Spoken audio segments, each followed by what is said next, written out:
Beh, è stata una bellissima giornata, devo dire. Questo confronto con tutti i sindaci, quelli che c'erano, ma erano 80 su 104, quindi credo che potessero ben dire la loro sul territorio della provincia di Padova. Credo che alla fine io ho capito che c'è un grande anelito nel voler accogliere in modo uguale tutti quanti e quindi dividere questa quota che è minima, che arriva a Padova ogni settimana, ogni 2 settimane, a seconda poi degli sbarchi, dove se tutti facessero questo tipo di attività sarebbe ben poca cosa per ogni territorio.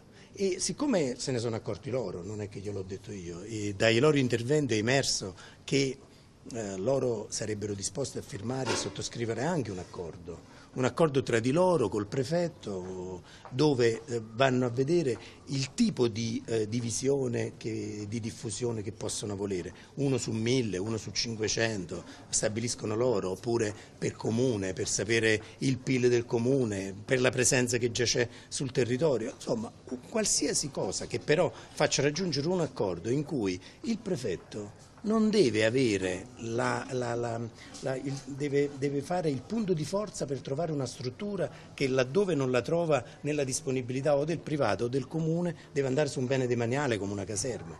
E allora si va proprio contro quel ragionamento di diffusione dell'accoglienza. Se oggi vogliamo diffondere e non far accorgere al territorio che ci sono questi nuovi ospiti, bene, l'accoglienza diffusa è il motivo principale, praticamente è la scelta a cui tendere. Lei ha sottolineato una presenza minima, ha detto? Una presenza minima, se noi guardiamo anche le quote, la provincia di Padova ne ha 1019 fino adesso, una popolazione di 900.000 abitanti, 1019, e io credo che con 104 comuni ne avrebbero quanti? Vi faccio lei il calcolo, 9-10 persone per comune. E tenendo presente che ci sono comuni di 20.000, 30.000, 200.000, che cosa sono 10 persone per un comune di 50-60.000 abitanti? Forse 10 persone si vedrebbero in un comune di 500 abitanti, di 200 abitanti, ma certamente... Quindi è chiaro che l'1 per 1000 è talmente una quota ridicola